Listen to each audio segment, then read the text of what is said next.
మన దేశంలో ఎన్నో పురాతన ఆలయాలున్నాయి. వాటి నిర్మాణాల్లో అంతు చిక్కని రహస్యాలు ఇప్పటికీ అలానే ఉండిపోయాయి. వాటిలో ముఖ్యంగా రామేశ్వరంలో ఎన్నో రహస్యాలు దాగి ఉన్నాయి.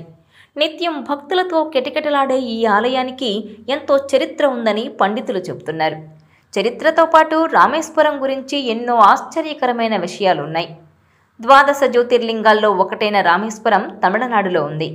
ఇక్కడ కొలువైన ఆ పరమశివుడు రామనాథస్వామిగా భక్తులకు దర్శనమిస్తుంటారు.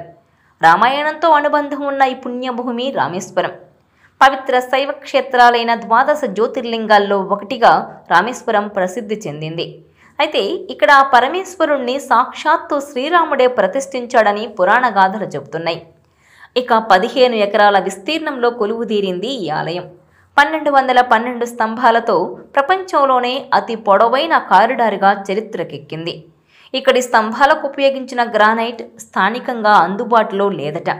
మరి ఈ రాళ్లను ఎక్కడి నుంచి తీసుకొచ్చినట్టు, ఆ స్తంభాలను ఎవరు తయారు చేశారు?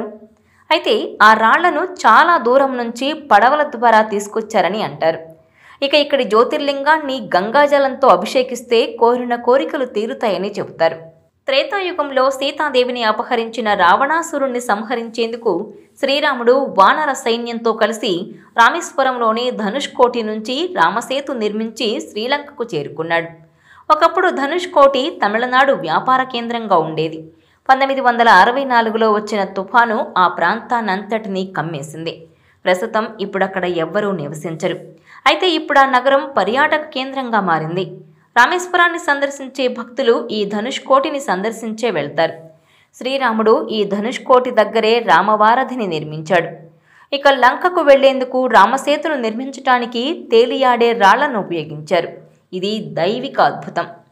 ఇక రావణుణ్ణి సంహరించిన తర్వాత రాముడు, సీతాదేవి, లక్ష్మణుడు, హనుమంతుడు, సుగ్రీవుడు అందరూ కలిసి అయోధ్యకు వెళ్లేటప్పుడు ఇక్కడ సేద తీరారని పురాణాలు చెప్తున్నాయి.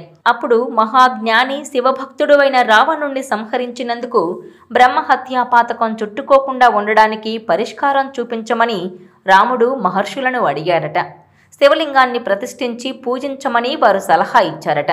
అప్పుడు కైలాసానికి వెళ్లి శివలింగాన్ని తీసుకురమ్మని హనుమంతుణ్ణి ఆదేశించాడట రాముడు. దీంతో శివలింగం కోసం వెళ్లిన హనుమంతుడు ముహూర్త సమయం దగ్గర పడుతున్నా రాకపోవడంతో సీతాదేవి సముద్రపు ఒడ్డున ఇసుకతో శివలింగాన్ని తయారు చేసిందట. ఆ శివలింగానికే రాముడు పూజలు చేశాడట. ఆ తర్వాత శివలింగంతో వచ్చిన హనుమంతుడు ఈ విషయం తెలిసి అలగడంతో రాముడు రెండింటినీ ప్రతిష్ఠించాడట. అంతేకాదు భక్తులు మొదట హనుమంతుడు తెచ్చిన శివలింగాన్ని దర్శించుకోవాలని కోరాడట. అందుకే ఇప్పటికీ అర్చకులు హనుమంతుడు తెచ్చిన శివలింగానికి పూజలు, నైవేద్యాలు చేసిన తర్వాతే రామలింగానికి పూజలు చేస్తారు. ఇలా 2 శివలింగాలు కలిగిన అరుదైన ఆలయంగా ఈ గుడి గుర్తింపు పొందిందని పండితులు చెబుతున్నారు. అలా రాముడు ప్రతిష్ఠించిన రామనాథస్వామి జ్యోతిర్లింగంగా భక్తులతో పూజలు అందుకుంటున్నాడు. ఇక రామేశ్వరంలో మొత్తం 64 బావులుంటాయి. వాటిలో ఆలయంలో ఉన్న 22 అతి ప్రధానమైనవిగా చెప్తారు. రావణ సంహారం తర్వాత రాముడి అమ్ముల పొదిలో మిగిలిన 22 బాణాలతోనే ఇక్కడ 22 బావుల్ని సృష్టించాడని పండితులు చెబుతారు. ఇక్కడికొచ్చే భక్తులు మొదట సముద్రపు ఒడ్డున్న అగ్నితీర్థంలో స్నానం చేసిన తర్వాతే ఆలయం లోపలికి వెళ్తారు. అలాగే ఆలయం లోపల ఉన్న ఇతర తీర్థాలన్నింటిలో కాకపోయినా 1-2 స్నానం చేసినా పుణ్యఫలం దక్కుతుందని చెబుతారు. ఈ తీర్థాలన్నీ సముద్రపు ఒడ్డున ఉన్నా కూడా ఒక్కో బావి నీటి రుచి ఒక్కోలా ఉంటుందట. కొన్ని బావుల్లోని నీరు తియ్యగా కూడా ఉంటుందట. ఈ తీర్థాలను సావిత్రి, గాయత్రి, సరస్వతి, నల, నీల, సూర్య, చంద్ర, గంగా వంటి వివిధ రకాల పేర్లతో పిలుస్తారు. అయితే ఇక్కడ మరో అద్భుతం ఉంది. విల్లురాణి కుండ్ సముద్ర మధ్యలో ఉంటుంది. సీతాదేవికి దాహమేయడంతో చుట్టూ చూసినా అక్కడంతా సముద్రమే తప్ప తాగేందుకు చుక్క నీరు లేకపోవడంతో ఆమె దాహం తీర్చేందుకు శ్రీరాముడు తన విల్లు కొనతో ఈ కుండును సృష్టించారట. అయితే సముద్రంలో నీరంతా ఉప్పగా ఉన్నా ఈ కుండులో నీరు మాత్రం చాలా తీయగా ఉంటుందట. ఇక ఆ తీర్థాల్లో పవిత్ర స్నానం చేసిన తర్వాత భక్తులు మొదట హనుమంతుడు తెచ్చిన శివలింగాన్ని దర్శించుకుంటారు. ఆ తర్వాత జ్యోతిర్లింగానికి పూజలు చేస్తారు. శివలింగాల దర్శనం పూర్తయ్యాక పర్వతవర్ధినిగా పూజలందుకుంటున్న పార్వతీదేవి ఆలయానికి వెళతారు. ఆ తర్వాత విశ్వేశ్వరుడు, విశాలాక్షి, విష్ణుమూర్తి, మహాలక్ష్మి, సంతాన సౌభాగ్య గణపతి, నటరాజు, నవగ్రహ మండపం, వల్లీ దేవసేన సమేత కార్తికేయుడు వంటి వివిధ దేవతామూర్తుల్ని దర్శించుకుంటారు. ఇక ఆలయం ప్రాకారాల్లో భక్తులు నడిచేటప్పుడు మహర్షులు ప్రతిష్ఠించిన 108 శివలింగాలను చూసి మంత్రముగ్ధులవుతారు. రామలింగ ప్రతిష్టను తెలియజేసే ఆలయం ఇక్కడ ఉంది. నంది మండపంలోని నంది విగ్రహం సుమారు 17 అడుగుల ఎత్తుంటుంది. ఆంజనేయ స్వామి విగ్రహం శ్రీలంక వైపు చూస్తున్నట్టుగా కనిపిస్తుంది. ఇక పంచముఖి హనుమాన్ ఆలయం రామేశ్వరానికి కేవలం 2 కిలోమీటర్ల దూరంలోనే ఉంది. ఈ ప్రదేశంలోనే మొదట పంచముఖాలతో కనిపించాడు హనుమంతుడు. రామేశ్వరం ఆలయం లోపల ఓ అద్భుత రత్నం కూడా ఉంది. శేషనాగు స్వయంగా తన రత్నాన్ని అక్కడి లింగంపై ప్రతిష్ఠించిందని చెబుతారు. ఇక ఇదిలా ఉంటే ఉత్తరాదిన ఉన్న కేదార్నాథ్ నుంచి దక్షిణాన ఉన్న రామేశ్వరం వరకు ఒకే సరళ రేఖలో 7 శివాలయాలున్నాయి.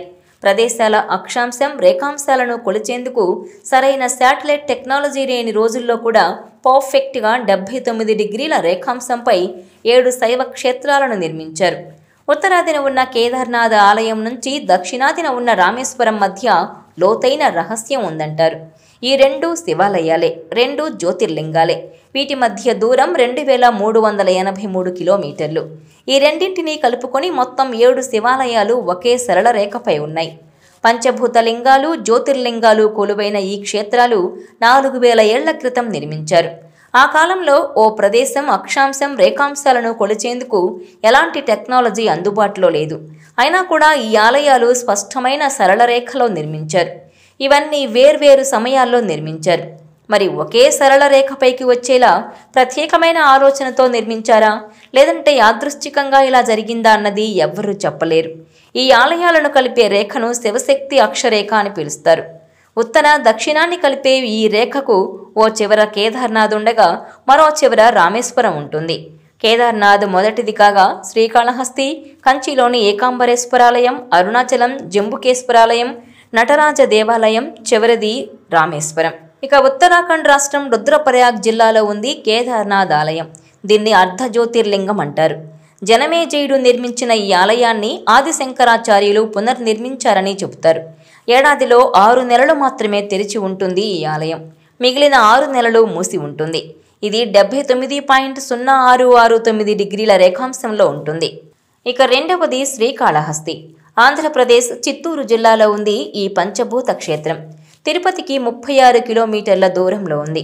తిరుమలను దర్శించుకునే భక్తులు శ్రీకాళహస్తి స్వామివారిని దర్శించుకుంటారు. ఈ ఆలయం పంచభూతాలలో ఒకటి. 79.6983 డిగ్రీల ఈ రేఖాంశంలో ఉంది. ఇక తమిళనాడులోని కంచిలో ఉన్న ఏకాంబరేశ్వరాలయం మూడవది.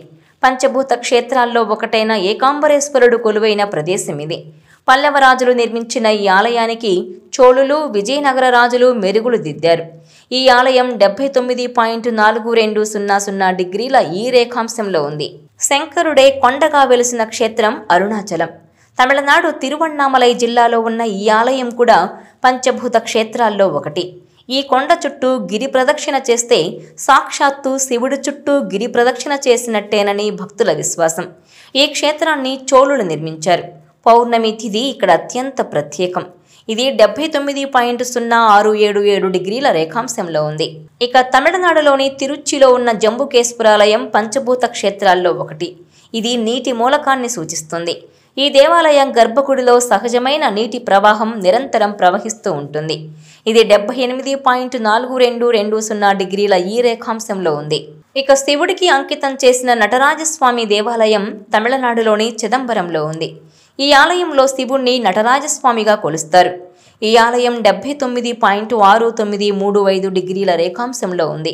రామేశ్వరంలో ఉన్న శివలింగాన్ని శ్రీరామచంద్రుడు ప్రతిష్ఠించాడని, పాండవులు పునర్నిర్మించారని పురాణాల్లో ఉంది. 12 జ్యోతిర్లింగాలలో ఇది ఒకటి. ఈ ఆలయం 79.3172 డిగ్రీల రేఖాంశంలో ఉంది. ఈ అంశాలన్నీ రామేశ్వరాన్ని ఒక పవిత్రమైన, అద్భుతమైన ఆధ్యాత్మిక కేంద్రంగా మార్చి రామేశ్వరం రహస్యం అని పిలిచేలా చేశాయి.